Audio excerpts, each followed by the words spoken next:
I'm here outside Everythig Mushrooms in South Knoxville. Very unique operation here. They started about 6 years ago selling online, been tremendously successful. Now, they do not sell to the grocery store or even to the gourmet market. They sell the product that the farmer starts with, and he then cultivates the crop and brings it to market. Going to meet with Bob here. He's all mic'd up. He's going to show us a few things. Let's go take a look. Hi, Bob. How's it going? Doing well, and yourself? Great. Good to see you. And we are here among, these are white oak logs, I'm guessing. Correct. And what we have here is oak logs that have been infused with shiitake mushroom. This is an ancient tradition for growing shiitake mushrooms, and it's nice for the home gardener because it's a very easy thing to produce and set in the garden and just sort of wait for mushrooms to come. It doesn't require constant maintenance or upkeep.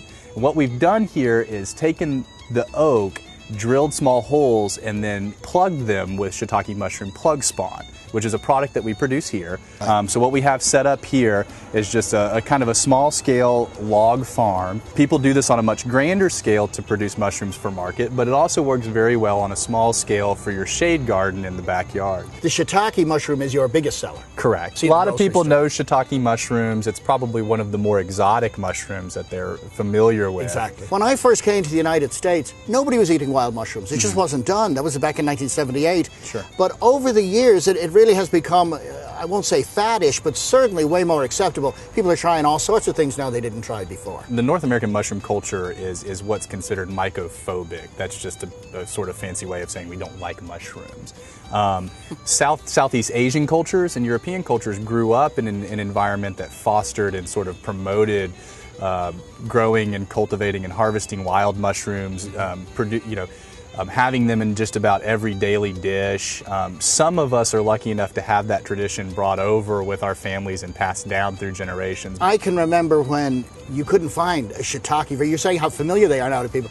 Nobody's afraid of a shiitake mushroom anymore. You can see them everywhere. They're in every grocery store. You know, and people are real used to eating them.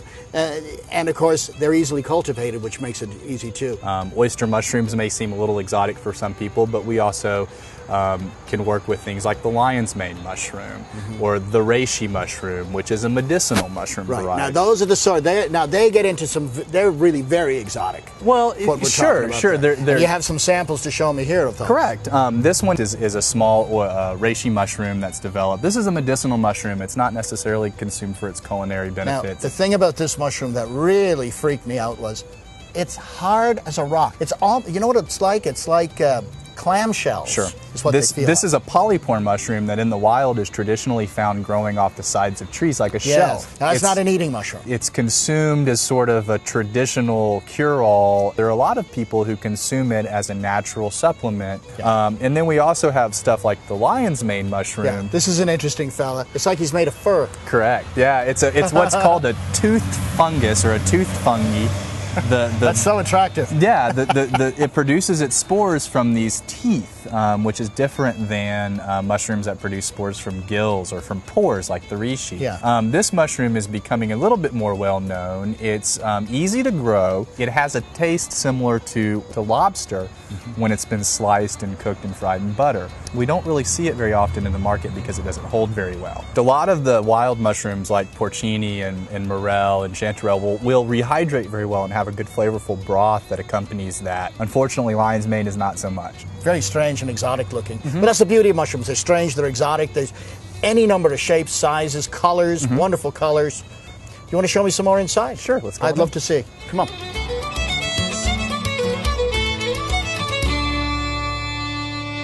Bob, you have to talk to me about this peculiar looking specimen right here. Sure. What is that? What we have here is kombucha tea starter culture. Okay. It's also called the Manchurian mushroom. And this was a product we never thought about selling until we opened a showroom and people started showing up wondering why we didn't sell it.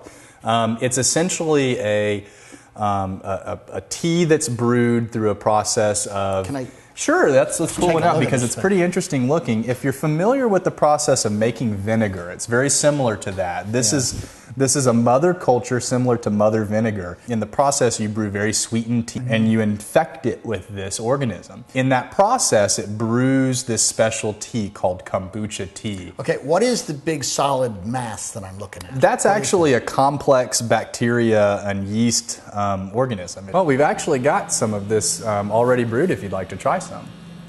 Well, okay. I'll go ahead and give her a shot. Sure. It's not as bad as it seems. Okay, I'm going to check it out. So this is one that has been made into tea. It's got some floaties in there, but they're all right. They're all right. Part of the Yeah, deal, everything right? in there is consumable. Okay, here we go. Well, you know, you said cider. It's like a mulled cider. It's got that real, definitely got a sour note at the back. It smells kind of like a beer. Sure, sure. Oh, it's got a little bit of effervescence to it too. I wasn't expecting. It's slightly carbonated. Yeah, That's it's not kind flat. It's kind of a byproduct of the yeast action. It's got a real sour note. It's got some effervescence. It's not unpleasant at all. No, no. And in fact, this home brewed version of kombucha tea is going to be a bit more potent in the flavor department than the stuff that you can find on the grocery shelf. So that's an antioxidant, yes? Correct. Correct. I knew there was something wrong with it. It's too healthy for me. If it tasted a little more like Guinness now, you'd have me hooked. Exactly. Well, Bob, these are much more familiar to me because not just chefs, but home cooks know a lot of these mushrooms from cooking in their kitchen. Sure. So let's walk through some of these, shall we? Well, what we have here is a mixture of wild mushrooms and cultivated mushrooms. And the wild mushrooms are important because they're only found in the wild. We have things like the black trumpet, maitake, porcini, or the sepid mushroom, and then yellowfoot chanterelle, regular chanterelles, lobster mushroom. It kind of represents a cross-section of what's good about savory mushroom flavors and what may be a little bit more unique and exotic about some of the product that we sell. Sure. You have these available online to anyone who wants them. Correct. In fact, primarily most of what we do is sell through our website and through our mail order and phone ordering. You can go to everythingmushrooms.com. We ship around the world. So Bob, you really are Everything Mushroom. We try to be. It's been a pleasure. I appreciate the lesson. I learned a lot here with you today. Sure. All right, my friend. Take care. Thank you. 90 Miles with Chef Garrett is proud to have been brought to you by the Tennessee Department of Tourism. We want you to explore the possibilities of Tennessee. The stage is set for you. Log on to tnvacation.com for everything you need to see in Tennessee.